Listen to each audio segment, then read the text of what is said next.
meet blackmail settlement ఇలా 11 ప్రాజెక్టుల గురించి మళ్ళీ మాట్లాడుతుండ్రా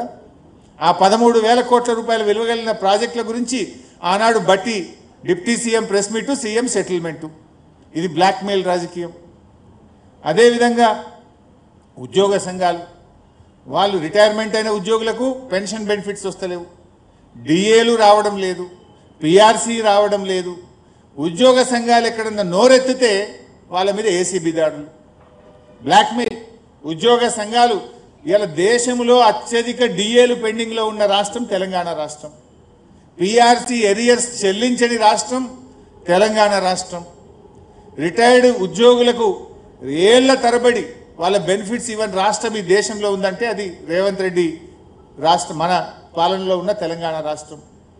ఈ రకంగా ఉద్యోగ సంఘాలు నోరెత్తితే ఏసీబీ దాడులు బ్లాక్మెయిల్లు అదేవిధంగా చివరికి ఇట్లా చెప్పుకుంటూ పోతే బ్లాక్మెయిల్ లిస్ట్ చాలా పెద్దది చివరికి జూబ్లీ హిల్స్ ఎన్నికల్లో బీఆర్ఎస్ నాయకులను బ్లాక్మెయిల్ చేస్తుండు జూబ్లీ హిల్స్ ఎన్నికల్లో ప్రజలను కూడా రేవంత్ రెడ్డి బ్లాక్మెయిల్ చేస్తుండు ఈజ్ ఏ బ్లాక్మెయిలర్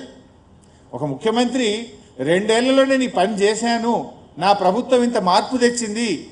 ఇది మా గుణాత్మకమైన మీ జీవితాల్లో తెచ్చిన మార్పు అని ఓట్లు అడగాలి కానీ రేవంత్ రెడ్డికి చేసిందేమీ లేదు చెప్పుకోవడానికి అంతకంటే లేదు కనుక అదే బ్లాక్మెయిల్ మైండ్ సెట్తో ఉన్న ఈ ముఖ్యమంత్రి ఇవాళ జూబ్లీ హిల్స్లో బీఆర్ఎస్ నాయకులను నువ్వు కాంగ్రెస్లో చేరకపోతే నీ ఇల్లు కూలగొడతాం నీ వ్యాపారాలు దెబ్బతీస్తాం నిన్ను ఇంకేదో చేస్తాం అని ఇవాళ బీఆర్ఎస్ కార్యకర్తల మీద నాయకులను వేధింపులకు గురి చేసే ప్రయత్నం చేస్తున్నాడు చివరికి ప్రజలతో కూడా ఏమంటున్నాడు మీరు కాంగ్రెస్ కోటేయకపోతే మీ రేషన్ షాప్ బంద్ అవుతుంది మీ పెన్షన్ బంద్ అవుతుంది నీ అయ్యే జాగిరా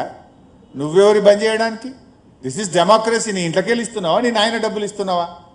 ప్రజల సొమ్ము ప్రజలకు ఇస్తుంది ఇది ప్రభుత్వం బాధ్యత కానీ ఇలా ముఖ్యమంత్రి ఏంటంటే ఓటమి భయం పట్టుకున్నది చెప్పుకోవడానికి ఏమీ లేదు అందుకే ఇలా రేవంత్ రెడ్డి బ్లాక్మెయిల్కు పాల్పడతా ఉన్నాడు ప్రజలను బెదిరించే ప్రయత్నం చేస్తూ ఉన్నాడు ప్రజాస్వామ్యంలో బెదిరింపులకు తావులేదు స్కీములు బంద్ చేస్తా అని చెప్పడానికి అవకాశం లేదు ఇది కేవలం నీ ఓటమి భయంతో ఫ్రస్ట్రేషన్తో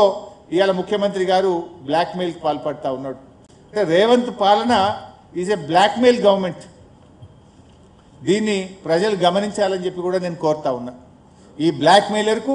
జూబ్లీ హిల్స్ ప్రజలు గుణపాఠం చెప్పాలని చెప్పి కూడా నేను ఈ సందర్భంగా కోరుతా ఉన్నా ఇకపోతే అన్ని అబద్ధాలే అభివృద్ధి ఆగిపోతుంది అంటున్నారు నువ్వు కంటోన్మెంట్లో కూడా ఇదే డైలాగ్ కొట్టినావు కాంగ్రెస్ గెలిస్తే 4,000 కోట్లతో అభివృద్ధి చేస్తా అన్నాడు రేవంత్ రెడ్డి గారు చాలా విషయాలు చెప్పారు 6,000 డబుల్ బెడ్రూమ్ ఇల్లు కడతామన్నాడు నేను రేవంత్ రెడ్డి సవాల్ చేస్తున్నా ఆ రోజు కంటోన్మెంట్ ఎన్నికల్లో ఇదే హౌసింగ్ మంత్రి పొంగిలేటి గారు వెళ్ళి కాంగ్రెస్ గెలిస్తే 6,000 డబుల్ బెడ్రూమ్ ఇల్లు కడతామన్నారు